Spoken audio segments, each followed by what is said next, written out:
Hello, you guys, and welcome back to Hot Girls Eat Carbs.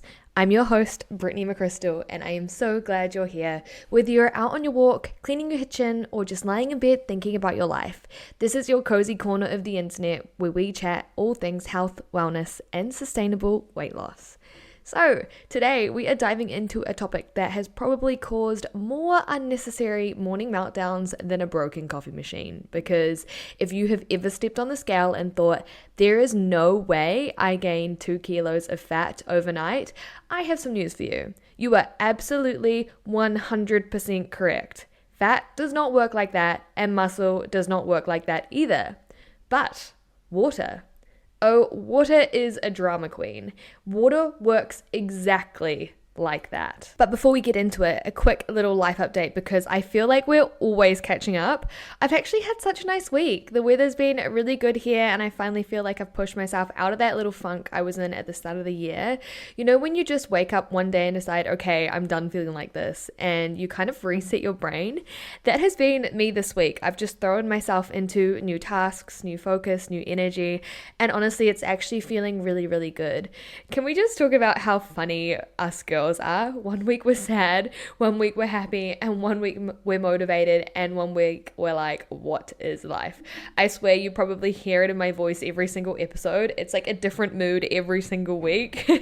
And I just love that for us. So over the weekend we celebrated one of Josh's friend's birthday. On Friday night we had the cake and we were just catching up, and then Saturday was a barbecue at the park, and Sunday, okay guys, I'm not gonna lie, I was a little bit hungover, and then Monday was a public holiday. So we went out to St Kilda, walked along the beach, chilled out, and I got myself ready for the week. A very classic weekend vibe.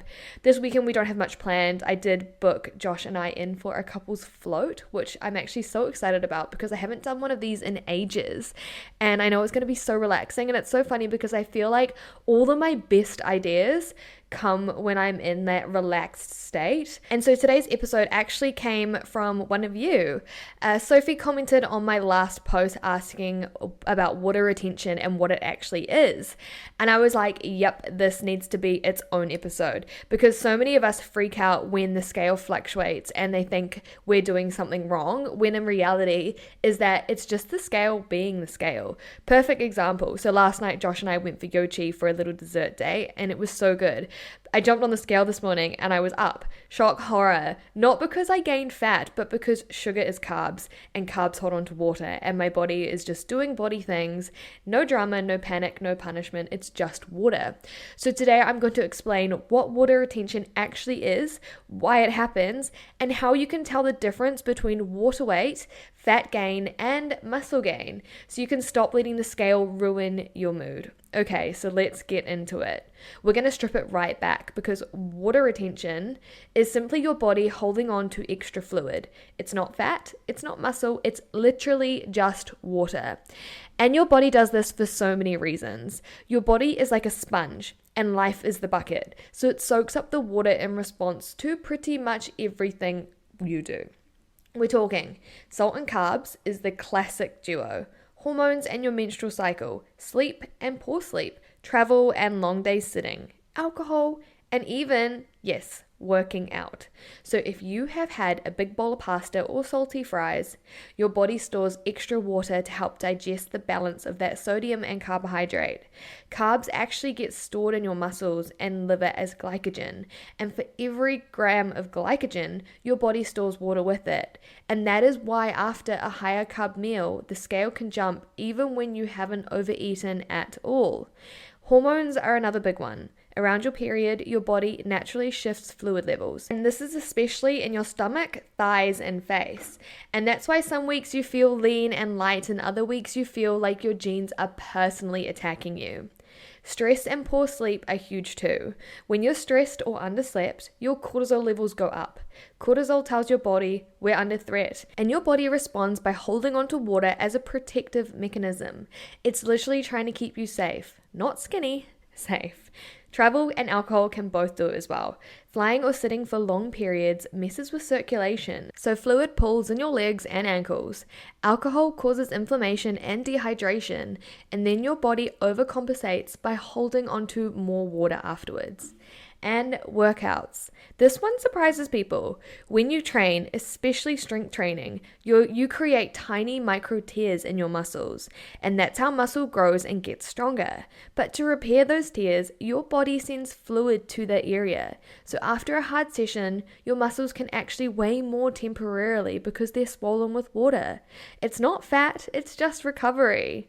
So water retention is not bad, and it's not your body working against you.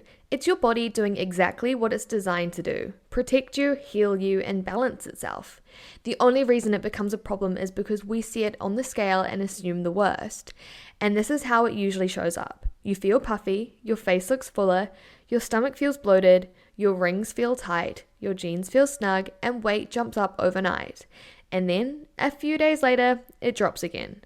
That drop isn't fat loss, it's just the water leaving, which is why reacting emotionally to daily scale changes is honestly one of the biggest mind games in weight loss, because most of the time, what you're seeing is fluid, not fat. Your body isn't sabotaging you, it's just hydrating dramatically. So I want to talk about fat versus muscle versus water, because this is where most people lose their minds. You see the scale go up and your brain immediately goes, cool, I've gained fat. But these three things have completely different behaviors, different speeds, different vibes, and different personalities. So let's break them up properly. 1. Fat gain is boring. Fat gain is slow, painfully slow. It's a turtle. It does not happen from one dinner out. It does not happen from one weekend away. And it does not happen from one dessert date. Fat gain happens when you consistently eat more energy than your body needs over time. We're talking weeks and months, not days. So fat gain looks like your weight slowly trending upward, your clothes gradually feeling tighter, your measurements increasing, and your photos changing over time. The biggest giveaway, it doesn't disappear overnight. If you wake up heavier and then 2 days later you're magically lighter again, that was not fat. Fat doesn't behave like that. Fat is stubborn and fat hangs around. So if the scale is creeping up slowly over several weeks and never really comes back down, that's when we start paying attention. Muscle gain is firm. Muscle gain is also slow, but it comes with clues. If you're gaining muscle, you're usually getting stronger, lifting heavier, feeling more solid, and even seeing your shape change. Muscle gain doesn't make you look puffy, it makes you look tighter, more defined, and more held together. And sometimes muscle gain can show up as weight staying the same or even going up slightly. But your clothes fit better, that's a really good sign. The scale alone can't tell you that story. So muscle gain feels like, I look better, but the scale is annoying. And number 3, water weight is loud. Water is the drama queen of the group. Water weight is fast, reactive, emotional. Up a kilo today and down a kilo 2 days later. Up again after pizza and down after good sleep and hydration. If your weight is bouncing around like a pinball machine, that is water.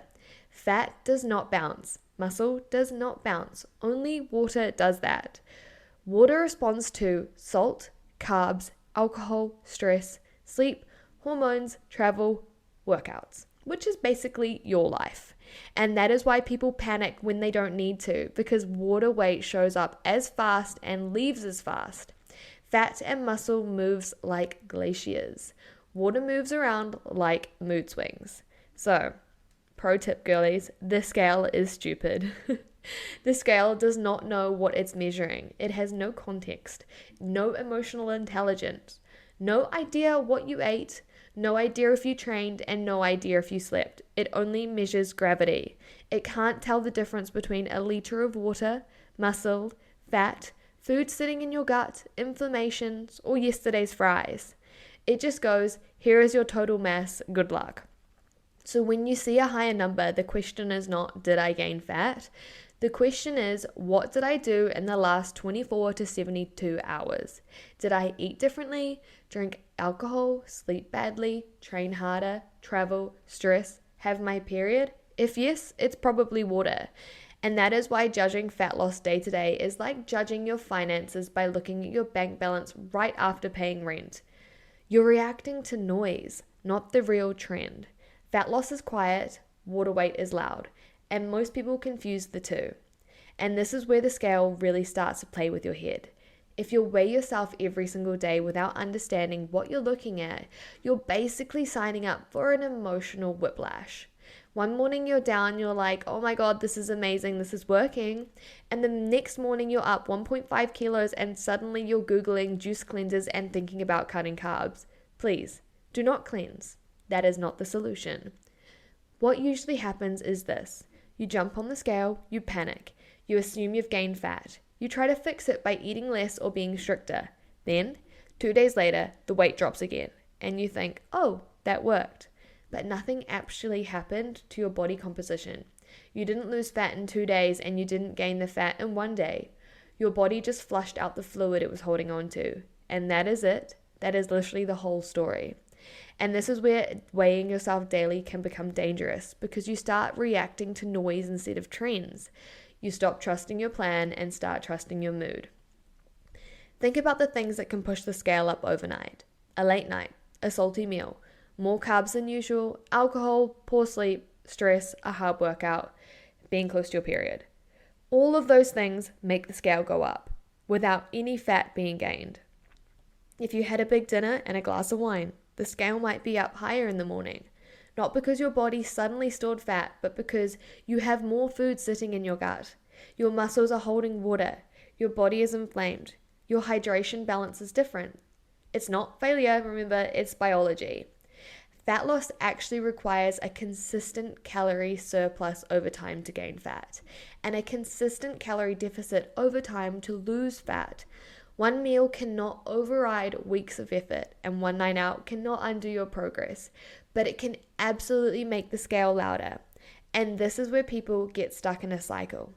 The scale goes up and they panic. They panic, they restrict. They restrict, more stress. More stress, more water retention. More water, the scale stays up. The scale stays up, more panic. And it becomes an emotional loop where you're fighting water with punishment, and water always wins. Daily weighing without context teaches you to fear normal body responses. It makes you feel like you're bad at weight loss when really you're just human with hormones and muscles and digestion and stress. So, what to actually do when you wake up, step on the scale, and it's higher than yesterday? Because this, in the moment, is where people either spiral or grow. Here is your game plan. Step 1, drink more water.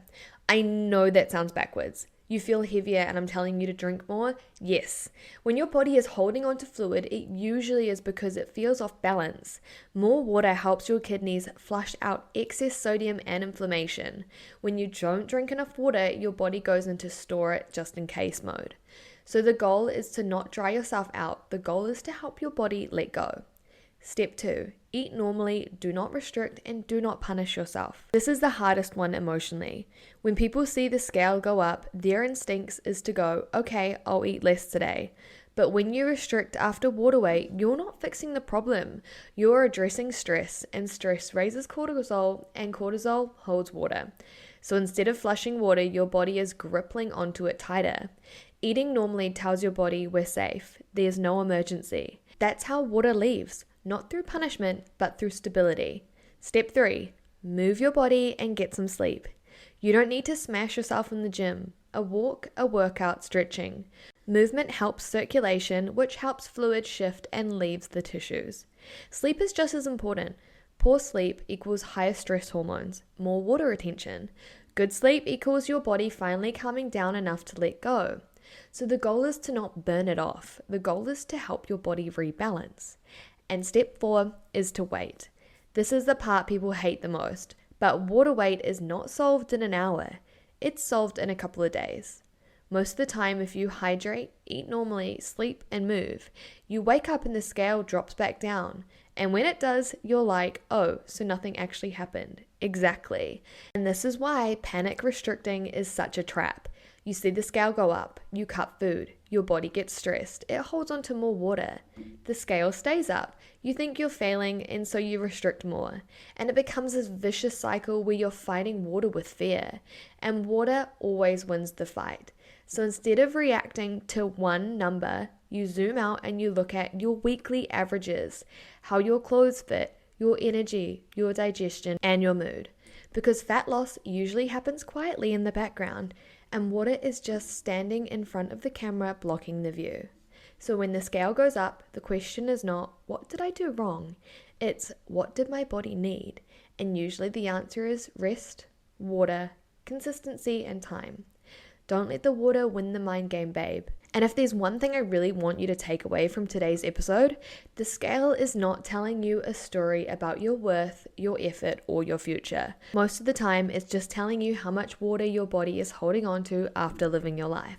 So next time you see the number go up, I want you to pause and ask yourself, is this fat or is this just water being loud? Because remember, fat loss is quiet, water weight is dramatic, and you don't need to punish yourself for being human. If this episode helped you, please share it with a friend who panics every time the scale goes up, or someone who's convinced one meal ruined everything. Honestly, this kind of stuff is where it can save people so much stress and self-sabotage. And as always, if you loved this episode, it would mean the world to me if you liked this podcast, and if you left a little review. It really helps the podcast grow and reach more girls who need to hear this. Thank you for hanging out with me today. I will see you in the next episode.